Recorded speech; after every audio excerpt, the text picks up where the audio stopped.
a day. That's over $50,000 a year, and so it cost us $5,000 to operate. And I looked at the bank account this morning, and there's $10,000 in it. Wow. Now, you and I, if we were running a business and we only had 2 months operation, we'd be like, we would be and I don't even worry about it because before it's time to pay the bills, God provides. It's just that it just happens, and it's definitely not me, because if it was me, I'd be panicking, figuring out how it's going to work. I couldn't run the city. We couldn't run the city. No, I couldn't run the chamber and the development authority. But the peace that God puts on your heart when it's truly His work.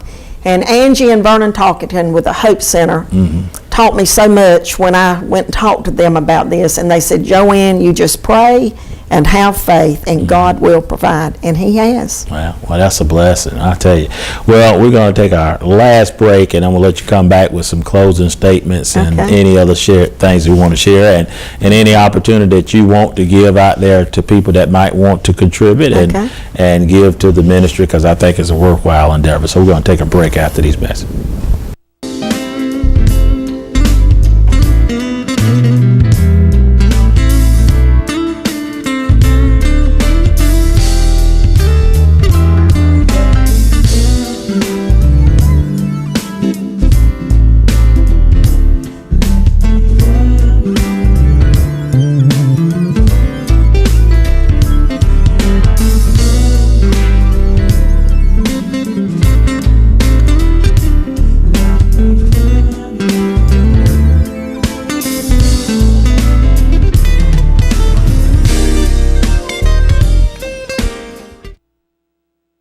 WDTV 13.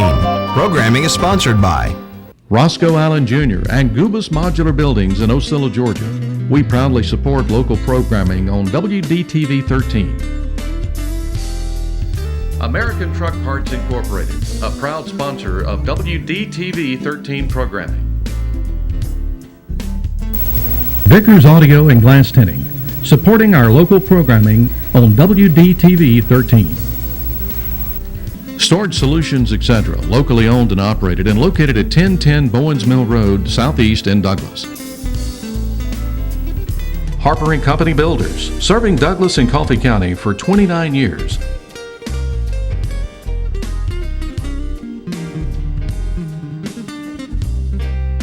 And a proud sponsor of community programming.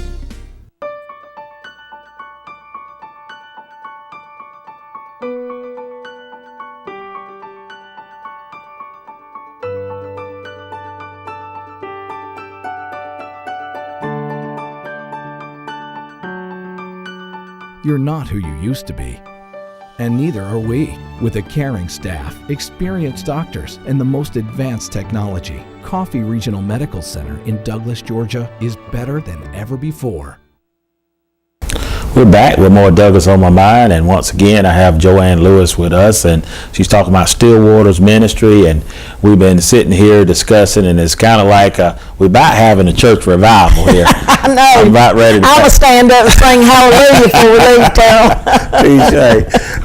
Boy, I tell you what, it tickles me to no end. I don't make any excuses. When God puts things on your heart and mind, you should speak about it, because obviously he puts it on your mind not to stifle it, but to put it out there. So I'm glad that you are out here moving on something God has put in your heart to do, and I'm hoping there's going to be a testimony for other people, because there's goodness, there's a lot of great opportunity, there's a lot of great value of things that people have in store. They're just sitting on them. That's right. And not letting God move within in their hearts and minds to make it happen. So I'm glad that maybe you will be a visionary, a testimony to somebody out there who's watching, and if they do have a true spirit in their heart for what God has purposed for them to do, please move on it. And I think maybe, hopefully, is Joanne's story, you can hopefully benefit and bless some people in this community and whatever else. So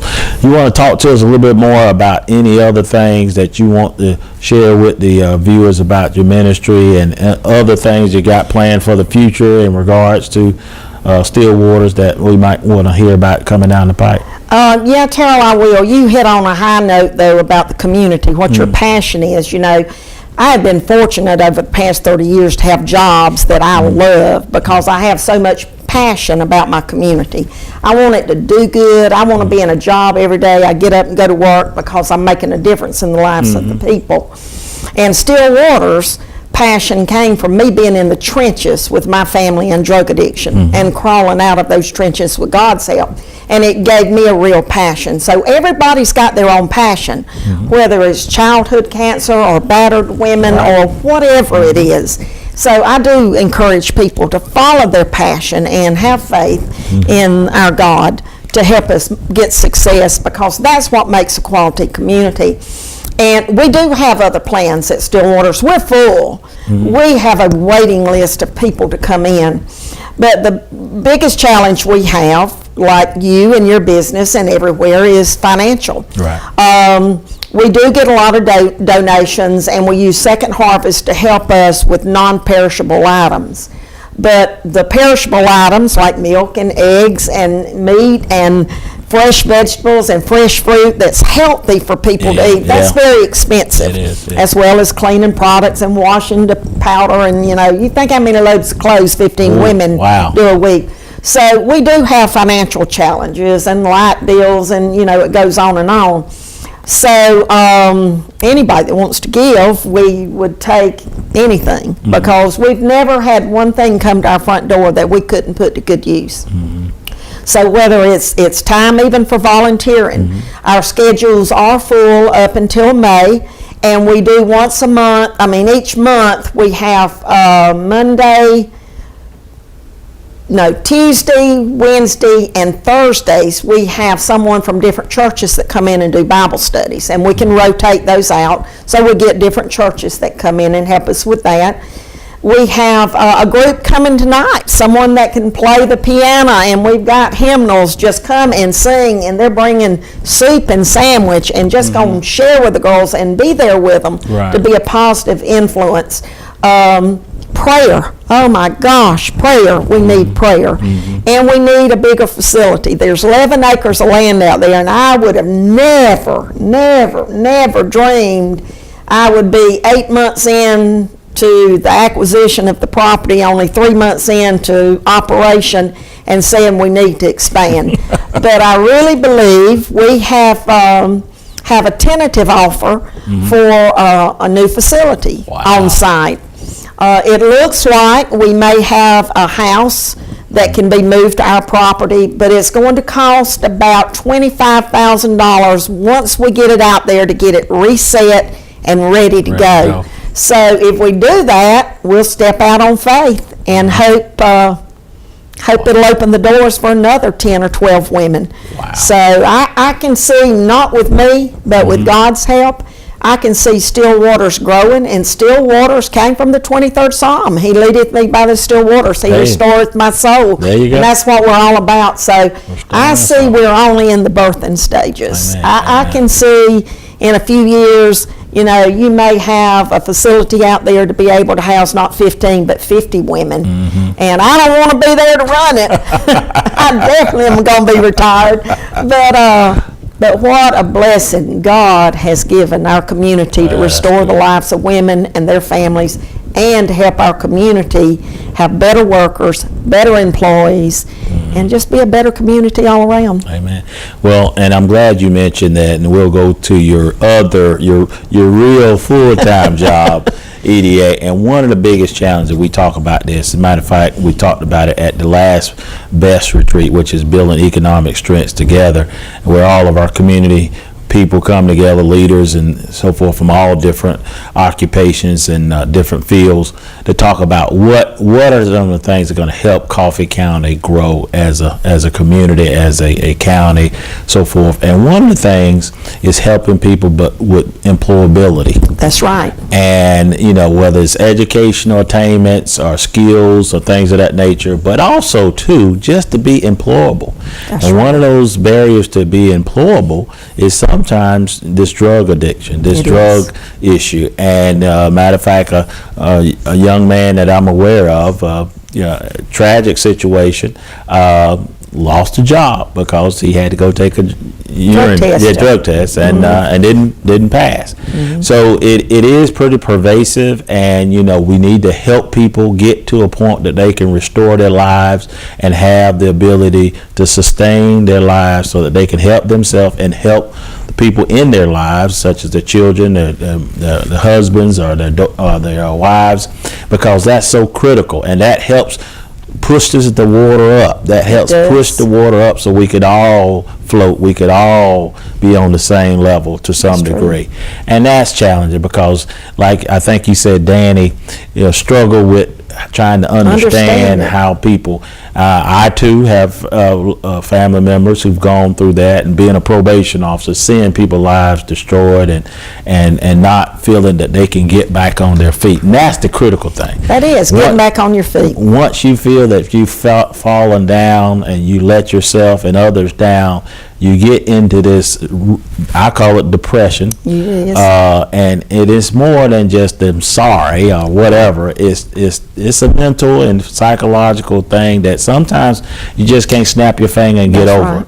And people need to have that. And we as society, and I hope you're listening out there, we have shunned a lot of our people that need that help, and I'm thankful for a lot of different programs like y'all, Judge Gillis and the Superior Court judges. They do a great job with our drug court. It's great. And I know the Hope Center over here, and a lot of different things. But we need community to get their arms around people. We do, Terrell. To support them and bridge them up and support them when they're in the most critical needs of their depression, to help them understand they can move out of this situation into a better situation. So, but it got to come from all of us. You do, and the one thing about it, you talk to the judges and you talk to law enforcement, everybody admits, the quickest way we have to deal with addiction comes through criminal action, because if somebody's on drugs, trust me, they're already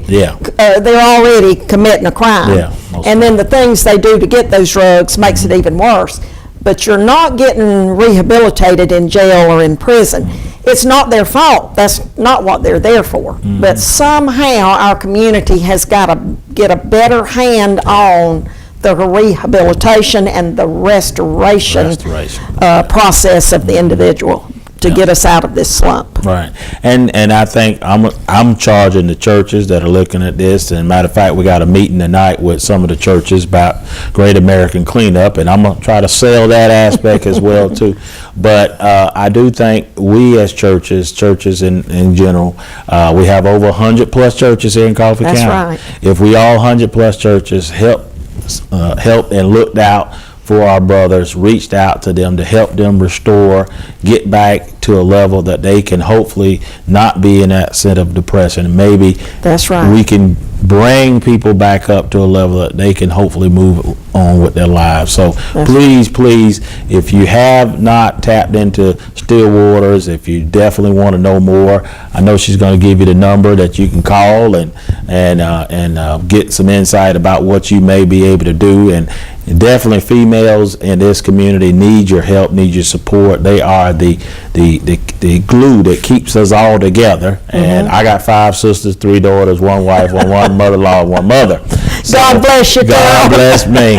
Yes, I've been told what to do all my life.